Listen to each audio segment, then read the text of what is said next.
In today's video, I'm going to help you decide which puree brand is the best for you and your business. Now, in the previous video, which I'll put a link to up there, in the previous video, I kind of explained why I am swapping to APRON from the likes of Funkin in my business. But for a lot of you, you still might be thinking, well, hang on, is this the right choice for me? So in this video, I'm going to actually break down most of the major puree brands here in the UK to kind of guide you and give you the differences between which products will suit you best. As hopefully you will know by now, I'm not here to say this is far superior than anything else. I like to leave judgments up to your own point of view, because quite truthfully, openly and honestly, these will not suit every hospitality venue here in the UK. They will suit the vast majority, but there is still some where products like this will actually work a lot better for you. So today I'm going to explain what these are and how they differ. So here lined up on the bar in front of me, I've got 8 of the big players here in the UK when it comes to flavouring up your cocktails. You'll notice these are all passion fruit except for one. I've run out of that. So I've got, this is the actual mango, but I'm going to kind of pretend these are all passion fruit purees and syrups. Now, there is a big difference between products like this, the Monin and the Real down in one end, and products like this, the APRON and the Funkin, and to be fair, these two in the middle, the ODK puree and the Bristol syrup puree. They all range in different use cases, in different scenarios. So for some of you watching, you might be better suited with products like this down in this end of the bar, your purees and fruity mixes, I'm going to call these, or sorry, your syrups and fruity mixes. But actually, for a lot of bars, you're going to be more looking at brands like this, the ODK, the Bristol, the Funkin, and the APRON. So how do they differ? Now, I'm going to start off at this end with your syrups and your kind of fruity mixes. Now, when we're talking about the syrups, yes, I've got Monin here, but there are a whole variety of different syrups here in the UK, different brands. ODK have got their own syrup brand as well as fruity mixes. You've got 1883, you've got Giffard, you've got Finest Cool, and a load of other different brands as well. These are great. As you can see, I've got a lot of Monins down here and I really like them. They are not going to give you the fruit that a puree is going to do, but they're going to give you the flavour. And these, I think, you know, I would still use these in daiquiris, just swapping out your sugar syrup for things like this. They do work very, very well. They are long life and shelf stable. As always in this is my opinions, not brand disclosure at all. They do say use within sort of 3 months or best before within 3 months, but they're syrups. We know they're going to last on your back bar. As long as it's not baking hot, they're going to last on your back bar for months and months and months. The sort of establishments that would use these, yes, high-end bars would still use syrups as well. A lot will obviously make their own, but these are going to be suited to more of your lower volume establishments where you probably won't get through a puree in a couple of days. So this is where the syrups come into their own. Now, the one thing I should mention with the syrups are essentially fruit content. These are not purees. They don't typically have purees in them. They're more juice-based and then bulked out with syrup. For example, even though the Monin passion fruit syrup that is 36% passion fruit, it is 36% passion fruit juice, of which a lot of that will have come from concentrate.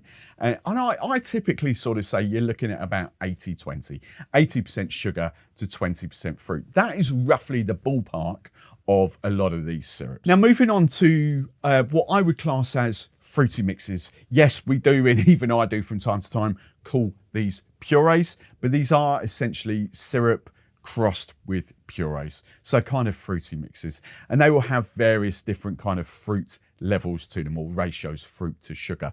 We're going to start off with the Monin, and I'm just going to get this right. 39.5% of that bottle is actually passion fruit puree. The rest of that bottle, so 60.5% of that bottle, is effectively sugar and various other ingredients to keep it long life and shelf stable. With the ODK fruity mix, the passion fruit, this is actually a 50-50. It's 50% fruit puree, 50% sugar and other kind of ingredients just to make it long life and shelf stable.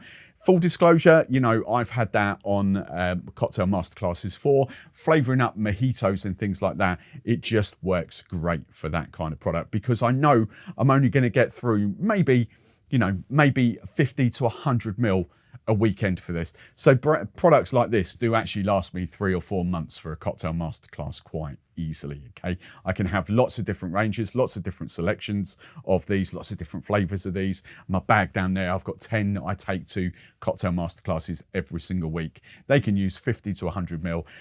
But a product like that will, because it is long life and shelf stable, even after opening, you know, it just suits, again, lower volume establishments that kind of want to offer different flavors, whether it's mojitos, margaritas, things like that. They just work very, very well. Same as the Real to effect. How I would describe the ODK, it's a little bit tartar than the Real. For instance, when I'm making mojitos and cocktail masterclasses, I can actually, or need to, balance these out, the ODKs, with a touch of sugar.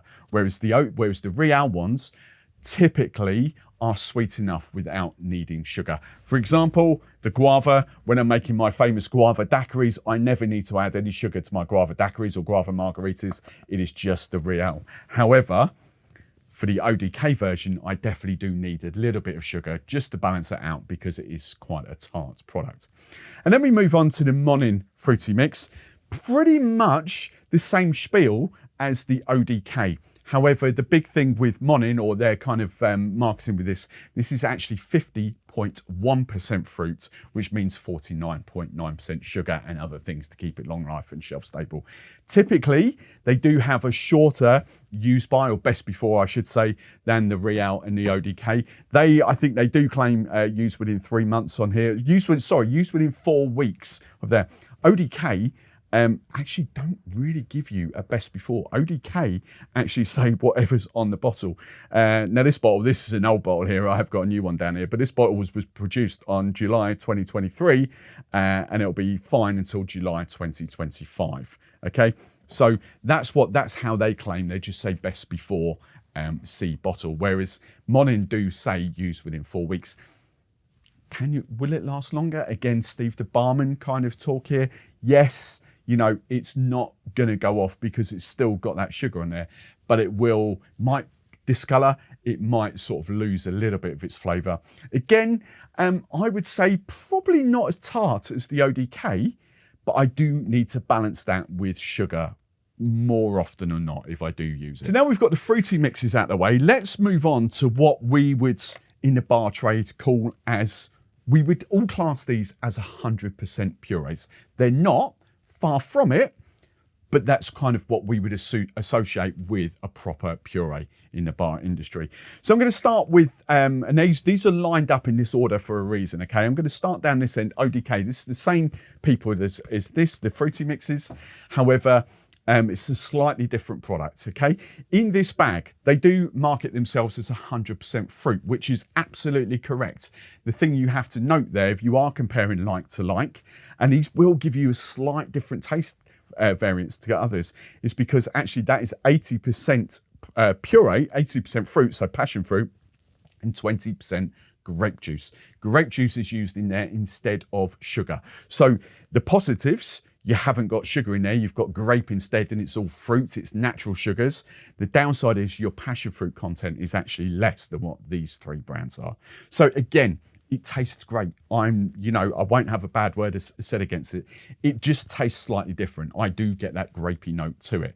But for a lot of people, it all depends how you make cocktails. This might suit you perfectly.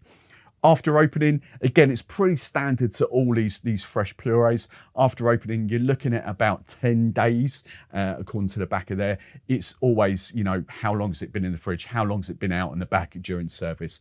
All these factors will come into play.